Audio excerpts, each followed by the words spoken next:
खुलुमबाय Hello everyone once again welcome back to my channel दिनैनि गोदान भिडिअ'आव नोंथांमोन बयखौबो गोसो गोथारै बरायहरनाय थाबाय लोगोसे आसा खालामो इसोरनि अननायाव मोजां दं आं मोनसे जायगायाव थांदोंमोन बोथोराबो गरमथारनै ओमफ्राय भिडिअ'बो लादोंमोन आङो खिन्थु बे गान दामनाय आंना कपिराइट क्लेम फैदों दा बे गान दामनायबानो आङो जेखि जेरावखि थाङा भिडिअ'खौनो लानो हाया दा बे जायखिजाया जेबो नंला बेखौ थांनो होदो नैबे आं दा मोनसे खोथा नोंथांमोनजों इम्परटेन्ट खोथा एमबाथा बोरै हमजाखो माखो बर' हारिया मा खहा जानो थांगासिनो दं आरो जोंना बिटिआरनि डेपुटि सिएम सार भबेन्द्र बसुमतारी बिथाङा गावसिनि इउपिपिएल पार्टीनि थाखाय मा रागा जोंथाव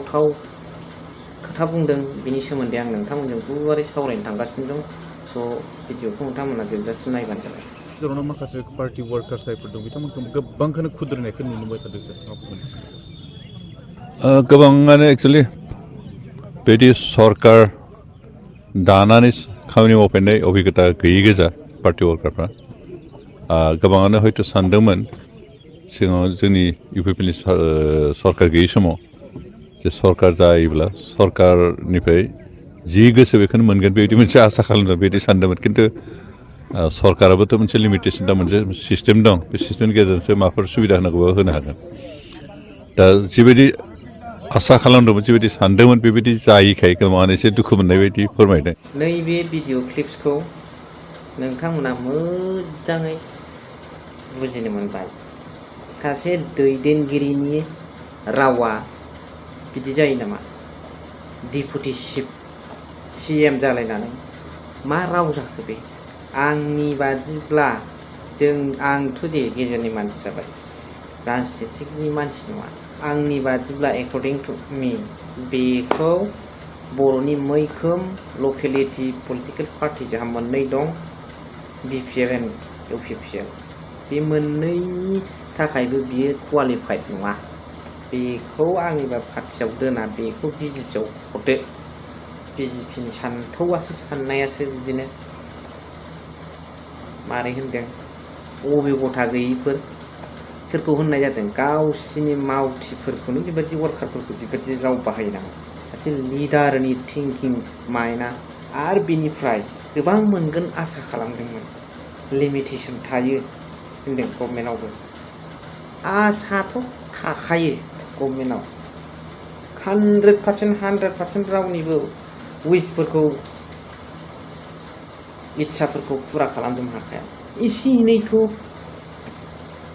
बुंनांगौ हाबाय जोंबो एसे एनैखौ माबाबोबाय होननानै मोनगोन सानदोंमोन बेबादि होनो नामा फोलोमनोथ' हानांगौ माखासे अल इन अल क्लियार भाबै नों सारा डेपुटि सिएम सारा बिपिएफनिबो इउपिपिएलनिबो नोङो लिडार जानो समाया नों बिजेपियाव मा जायो बिजेपियाव थांनाया साबसिनसै नोंनि थिंकिंआ सान्थौआ similar to BJP that means destroyed Bodo community from the land of Assam drive out खालामनायसै नोंना नों सारा माखासे लकेलिटि बर'फोर बैखोम थायो नोंगौ मोनसे पलिटिकेल पार्टियाव गोबां सुबुंफोर थायो बे राइट खोथा आरो बयखौबो समानै नांगौ खिन्थु लकेलिटि मेजरिटि हिसाबै बर'फ्रानो बांसिन नों मोनोब्ला मोनजानाय जागोन दा बर' लिडार जानानै बर'नि गोगोम गोरा दैदेनगिरि जानानै बर'फोरखौ एसे एनै सहाय खालामब्ला सोर बबेयाथो सहाय खालामबावगोन जोंखौलाय आरो दिनै नायदो सार बिजेपि होननायखाय मोनसे बाथ्रा गोसोखांदां आं ससियेल मिडियायाव टाच थायो हिसाबै कल रेकर्डिं रायलायनाय नायदां सारमोननि कल रेकर्ड एमबाथा सारखौ हमजानायनि कल रेकर्ड मारै जादों फोरमायहरनाय गावसिनि केम्पनिफ्राय माखासे केडारफ्रा बेवहाय बुजिनो मोन्दों बिजेपिनि जाबादि हुमखि होनाय खैसार सानाय एरलाबजोबनानै साग्लोबनानै बेंनानै दोननाय बे मोनसे पलिसिया जोंनि इयुन जोलैखौ खोमा थिया खालामगासिनो दं।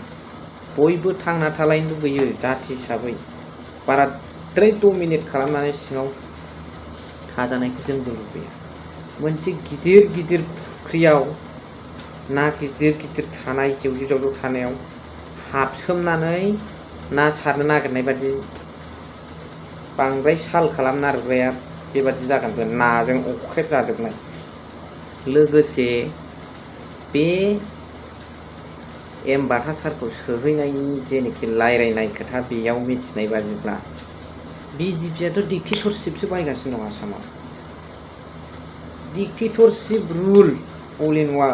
गोसोबानो गावनाव फै आरो फैयाबा दमजों लायगोन आरो हुमखि होगोन, हाबफैयाबा जब्द खालामगोन।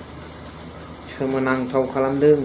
सासे सेसफायार लानानै केम्पआव थानानै गावसिनिफ्रायनो पारमिसन, CM सारनिफ्रायनो पारमिसन मोननानै थानाय सासे दैदेनगिरिखौ नंखाय फाला फान्दायनानै जेलाव जोबनानै माखासे बर'नि नेसनेलिस्ट लिडारफोरखौ साफा फोजोबनानै इयुन जोलैनि थाखाय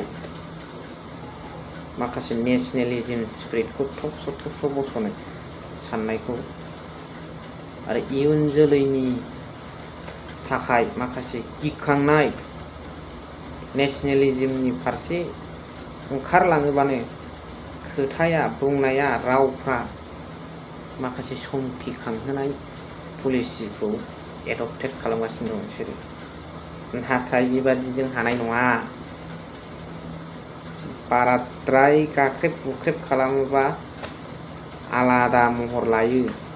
मोनफ्रोमबो जाथियानो दिनैसिमाव बर'नियाव हिस्ट्रियावबो गोबां दंखायो। बेनिखायनो रायजो राजाफ्रा सांग्रां जानांगौ, दैदेनगिरिफ्राबो सांग्रां जानांगौ। बांसिन खोथाफोरखौ दैदेनगिरिफोरनिखौ खोनासङो आरो दिनै आसाम गभर्नमेन्टनि बे बिजेपिनि डिक्टेटरशिप रुलखौ जों गनायनो नाङा। रायजोनि थाखाय डेम'क्रेसिया by the people, of the people, for the people. बावहाय नोंनिल' सोलिया आरो India is a country of multi party system. बेखायनो जोंनि दैदेनगिरिफ्रा मोजाङै खौसेनि सारा जेबो हाला।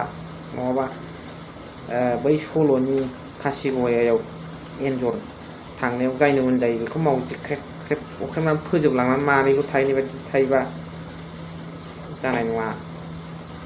बुजिनानै लानांगोन। गोहोगोरा हारिया मालाबाबो बिदि मालायजों गेब्लेहोजानाय जानो नाङा, हुख्रेमनानै गादबनानै दोनजानाय जानो नाङा। दा बेखौ आङो दैदेनगिरिफोरनाव आर'ज गाबबाय, माबा नङा माबा मोनसे मावनानै जों जोंनि स्ट्रेंथखौ देखायाखै नङा, सिगाङाव देखायबोदों, देखायलांबाय थानांगौ, नाजालांबाय थानांगौ। डेम'क्रेटिक वेजोंनो थांनांगौ। आनडेम'क्रेटिकखौ आं बुङा भिडिअनि गेजेरजों। डेम'क्रेटिक वेयानो जोंनि थाखाय बयनिख्रुइबो साबसिन लामा। अहिंसानि लामायानो सोमावसारनायनि मोनसे साबसिन लामा। बेजोंनो जाफुंसारनायबो जों हिस्ट्रियाव मेरला प्रुफ मोननो हायो। जियानो जा मानो गोबां बुंबाय, दुखुनांथाव जादों जे सासे सागानगिरि, एकर्डनि सागानगिरिखौबो हमनो हायो। गावसोरनो लाबोनाय हाग्रानिफ्राय सेसफायार होखानाय सासे लिडारखौबो नंखाय फाला फाव फान्दायनानै हमनो हायो। दिनै अनेक नाना नेतादि जोंनि गेजेराव सोरबा सासे लिडारखौ नंखाय फाला सासे समाज सिबियारि सुराक्षा मन्चनि, जनजाति सुराक्षा मन्चनि लिडारखौबो, कन्ट्रेक्टरखौबो, एक्स MLA फोरखौबो, सोरबा EM खौबो सोनो हायोब्ला जेलाव, बे मोजां जायासै। बिजेपिजों क'वालिसन जानाया मोजां जायासै। बेनिफ्राय ओंखारबोफिननानै BPF UPPLसो ज' जानायखौसो आं लुबैयो दिनैनि दिनाव। बेयाव BPF UPPL लालायनांगौ जेबो गैला। हारिनि अलखदनि समाव एक भट बर' होननानैल' सानलायनानै खामानिखौ मावलांबानो खुनु रावबो जोंखौ जोंनि बे सान अफ दि सयेलखा आरो बे जोंनि बे हानिफ्राय जोंखौ दोरोग होनो सोमावग्लुं होनो रावबो हानाय नङा। जियानो जाबानो दिनै गोबां भिडिअनि गेजेरजों बुंबाय, दा आङो भिडिअखौ एसेखिनियावनो फोजोबसै। स' थेंक इउ भेरि माच फर वाचिं, लाभ इउ अल।